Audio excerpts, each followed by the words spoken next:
తెలంగాణలో ఘనంగా చేసుకుంటున్నాము.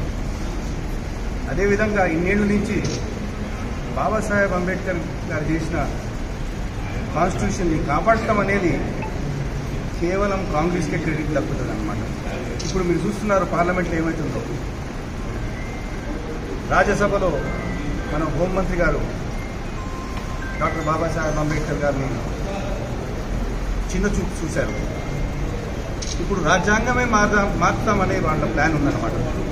ఎన్ని ఆర్టికల్స్ మారుస్తారనే ప్లాన్ వాళ్ళది.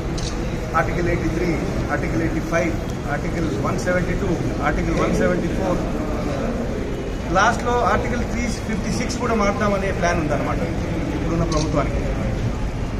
అంటే డాక్టర్ బాబాసాహెబ్ అంబేద్కర్ రాసిన, ఈ మహాన్ వ్యక్తి రాసిన రాజ్యాంగమే మారుతామనే ప్లాన్లో ఉన్నారు బీజేపీ.